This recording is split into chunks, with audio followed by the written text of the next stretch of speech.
ओम नमो नारायणाय नमः। जय श्री हरि। प्रिय श्रोताओं, आप सभी को उत्पन्ना एकादशी की हार्दिक शुभकामनाएं।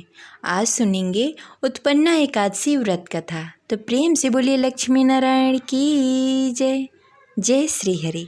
मार्गशीर्ष मास की कृष्ण पक्ष की एकादशी को उत्पन्ना एकादशी कहते हैं। ये हर साल अगहन मास के कृष्ण पक्ष में आती है, जिसे उत्पन्ना एकादशी के नाम से जाना जाता है।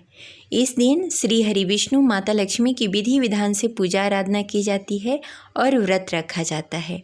माना जाता है कि इसी दिन माता एकादशी की उत्पत्ति हुई थी। इसी दिन से एकादशी प्रारंभ हुई थी, तो इसलिए इसे उत्पन्ना एकादशी कहा जाता है। इस बार यह एकादशी 15 नवंबर 2025 दिन शनिवार को रह रहा है। इस दिन एकादशी का व्रत रखा जाएगा और अगले दिन एकादशी का पारण किया जाएगा। इस दिन विधि विधान से श्री हरि विष्णु की पूजा आराधना की जाती है, व्रत रखा जाता है और एकादशी व्रत का कथा सुना जाता है या पढ़ा जाता है। तो चलिए पूरी श्रद्धा और भक्ति के साथ सुनते हैं उत्पन्ना एकादशी व्रत कथा। तो प्रेम से बोलिए लक्ष्मी नारायण की जय। कथा शुरू करने से पहले इस वीडियो को लाइक करके कमेंट बॉक्स में लक्ष्मी नारायण की जय अवश्य लिखें। उत्पन्ना एकादशी के पौराणिक कथा के अनुसार एक समय की बात है, श्री सूत जी महाराज कहने लगे, हे ऋषियों, इस व्रत का वृतांत और उत्पत्ति प्राचीन काल में भगवान श्री कृष्ण ने अपने परम भक्त युधिष्ठिर से कही थी। वही मैं तुमसे कहता हूँ, ध्यानपूर्वक सुनो।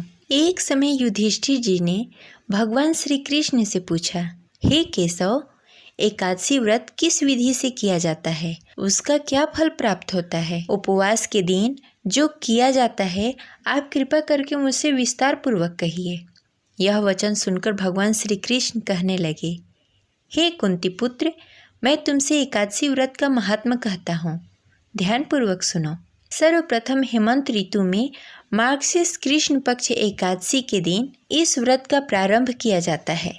दशमी को संध्या काल में भोजन करने के बाद अच्छी प्रकार से दातुन करें, ताकि अन्न का अंश मुंह में न रह जाए। रात्रि को भोजन कदापि न करें। पुनः एकादशी के दिन सुबह प्रातः उठकर ब्रह्म मुहूर्त में स्नान आदि से निवृत्त होकर स्वच्छ साफ वस्त्र पहने, घर को स्वच्छ करें और घर के मंदिर में घी का दीपक जलाकर सर्वप्रथम व्रत का संकल्प करें। उसके बाद विधि विधान से श्री हरि विष्णु की पूजा करें, साथ ही माता लक्ष्मी की पूजा आराधना करें।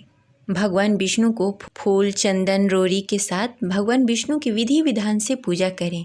हो सके तो भगवान विष्णु को पीले रंग का पुष्प अर्पित करें, पीला चंदन करें, तिलक लगाएं, प्रसाद अर्पित करें।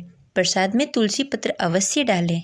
धूप दीप नैवेद्य के साथ भगवान विष्णु की पूजा आराधना करें। एकादशी व्रत का कथा पढ़े या सुने और रात्रि में दीप दान करें। रात्रि में भगवान विष्णु की भजन कीर्तन करें, रात्रि जागरण करें। व्रत के दौरान न किसी से झूठ बोले, न किसी को अपशब्द बोले तथा न किसी प्रकार के पापी से बात करनी चाहिए। जो कुछ पहले जाने अनजाने में पाप हो गए हो, उसके लिए क्षमा मांगनी चाहिए। जो भी व्यक्ति इस प्रकार से व्रत का पालन करता है, एकादशी व्रत करता है, उसे शंखों उधार तीर्थों में स्नान करने के बराबर, भगवान के दर्शन करने के बराबर फल प्राप्त होता है। व्रत करने वाले भक्तों को चोर, पाखंडी, पर स्त्रीगामी, निंदक, मिथ्याभाषी तथा किसी भी प्रकार के पापी से बात नहीं करनी चाहिए। इसका महात्म्य मैं तुमसे कहता हूँ, तुम ध्यानपूर्वक सुनो। फिर युधिष्ठिर कहने लगे, हे भगवान, आपने हजारों यज्ञ और लाखों गौदान को भी एकादशी व्रत के बराबर नहीं बताया, सो यह तिथि सब तिथियों में उत्तम कैसे हुई, बताइए। भगवान कहने लगे, हे युधिष्ठिर, सतयुग में मूढ़ नामक एक दैत्य उत्पन्न हुआ।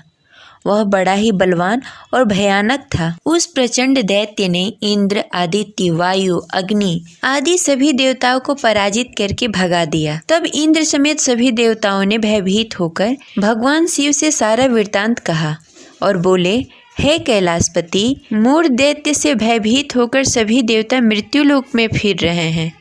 तब भगवान शिव ने कहा, हे देवताओं, तीनों लोकों के स्वामी, भक्तों के दुख का नाश करने वाले भगवान विष्णु के शरण में जाओ, वही तुम्हारे दुखों को दूर करते हैं। शिव जी के ऐसे वचन सुनकर सभी देवता क्षीर सागर में पहुँचे। वहाँ भगवान विष्णु को शयन करते देख सभी देवता हाथ जोड़कर उनकी स्तुति करने लगे। हे देवताओं द्वारा स्तुति करने योग्य प्रभु, आपको बारंबार नमस्कार है। देवताओं की रक्षा करने वाले मधुसूदन, आपको नमस्कार है। आप हमारी रक्षा करें। दैत्यों से भयभीत होकर हम सब आपकी शरण में आए हैं। आप इस संसार के कर्ता धर्ता हैं, माता पिता, उत्पत्ति और पालन करता और संहार करता है। सबको शांति प्रदान करने वाले हैं। आकाश और पाताल भी आप ही हैं। सबके पितामह ब्रह्मा, सूर्य, चंद्र, अग्नि, सामग्री, होम, आहुति, मंत्र, तंत्र, यजमान, यज्ञ, कर्म, कर्ता, भोक्ता भी आप ही हैं। आप सर्वव्यापी हैं। आपके सिवा तीनों लोकों में चर तथा अचर कुछ भी नहीं है। हे भगवान, दैत्यों ने हमको जीतकर स्वर्ग से भ्रष्ट कर दिया है और हम सब देवता इधर उधर भागे फिर रहे हैं। आप उन दैत्यों से हम सबकी रक्षा करें।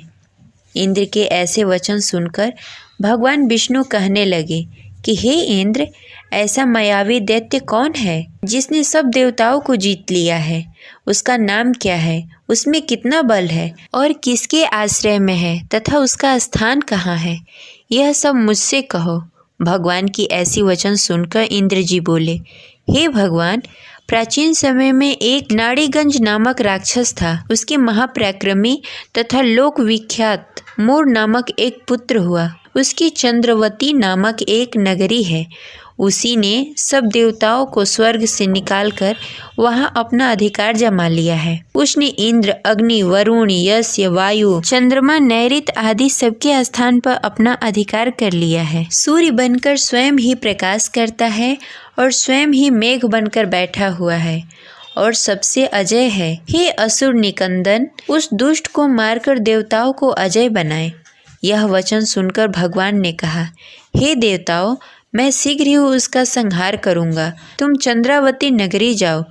इस प्रकार कहकर भगवान सहित सभी देवताओं ने चंद्रावती नगरी की ओर प्रस्थान किया। उस समय जब दैत्य मोर सेना सहित युद्ध भूमि में गरज रहा था, उसकी भयानक गर्जना सुनकर सभी देवता भय के मारे चारों दिशाओं में भागने लगे। जब स्वयं भगवान रणभूमि में आए तो दैत्य उन पर भी अस्त्र शस्त्र आयुध लेकर दौड़े। भगवान ने उन्हें सर्प के समान अपने बाणों से बिध डाला। बहुत से दैत्य मारे गए, केवल मोर बचा रहा।